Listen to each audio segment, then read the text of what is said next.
What's going on? So how's everybody been doing? How was everybody's week? How's everybody's weekend? My weekend has been great. So we're gonna talk more about LTL. I know some of you guys still ask general questions like what do we haul? So we're gonna go ahead and touch on that first. So when you do LTL, whether you do P&D, which is city, or Linehaul, guys, I'm gonna be honest, we haul everything. Anything you can think of, pretty much we haul. You know, everything from food to chemicals to building supplies. I mean, just anything that can pretty much fit in a trailer. You know, we will haul it. Now, it's not like truckload carriers where you might have 30 pallets of the same product. No, those little pups, you know, that we pull, you could have all type of different freight in there. You might have hazmat mixed in, just whatever you can think of. Now, hang on, y'all. Damn it.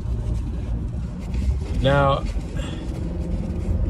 I know another one of you guys had asked me, do we have a choice between pulling 53s or pups, which is doubles?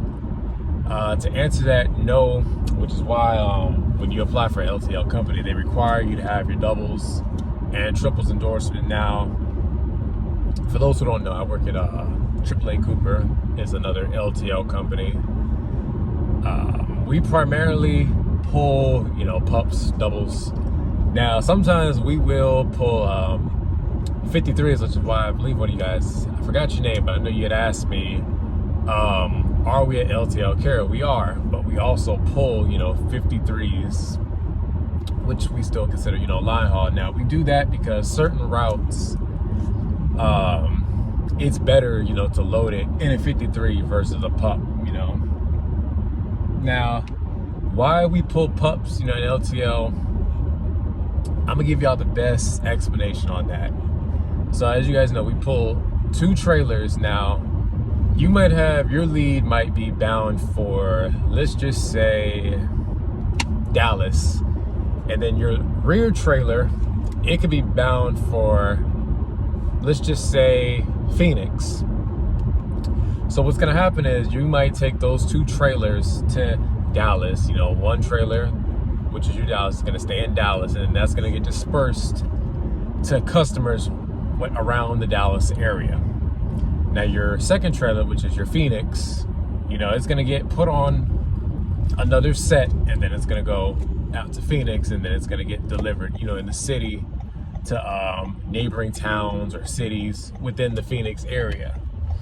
So that's basically all we're doing. You know, when we're pulling these 53s and these pups, we're just taking it from service center to service center, and then it's gonna either get broken down at that terminal or it's gonna go back out on another trailer. Now, I know one of you guys asked, why do we put it on the trains? Sometimes it's just faster that way. Like if you're on the East Coast and you need freight to get shipped to, let's just say, California, it would be faster to put it on those container trains versus giving it to a team, where it might take a team about 2 or 3 days to get it there. So it's just faster to do it like that. I know one of you guys asked, do we choose if we want to lay down run or a run where we're home every day? Again, you know, it just depends on the bid run that you get. Now, it tells you when you select your bid run, it's going to tell you what type of run it is. It's going to tell you if it's like a hub run where you just go from one service center and then back to your main service center. You might have a meet and turn where you might meet another driver from another service center. Usually that driver is going to be from out of state, and it'll tell you, you know, where you're going to meet at. Like for instance, this coming week, I'll be running a day run. I'll be covering a day run where I'll meet a driver from Birmingham. So we'll meet somewhere in Georgia, and then we'll swap off loads.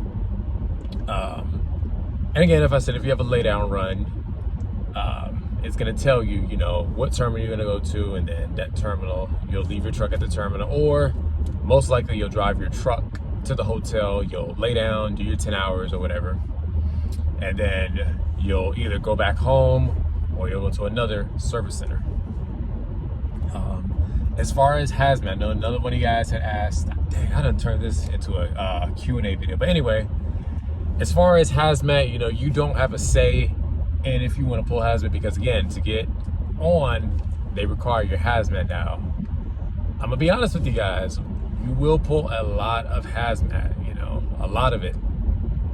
You might have corrosives, flammables, oxidizer, you name it, you're gonna pull it, you know. And usually, like when it gets around holidays like 4th of July, New Year's, expect to pull a lot of explosives, you know, a lot of that. You're gonna pull a lot of corrosives, like I said, a lot of non-flammable, a lot of it. I'm trying to think of another question that you guys have asked me, and I promise you guys, I haven't been ignoring your emails. I've just been busy, so that's why I'm trying to answer all your questions now. I know another one of you guys had asked, do you need to know how to drive a manual?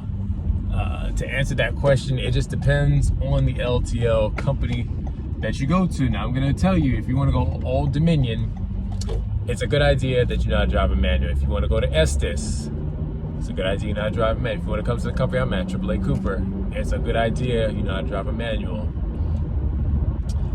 And then the last question I'm answering in this video is, why do some of us pull singles axles and why do some of us pull twin screws? Now, for the company that I'm at, AAA, you know, some bid runs that we have, you know, requires a bid run, requires that you pull a twin screw. Like for instance, if you go to Jacksonville, it's a good idea that you pull a twin screw, because a lot of times you might pull a box, a 53, and a lot of times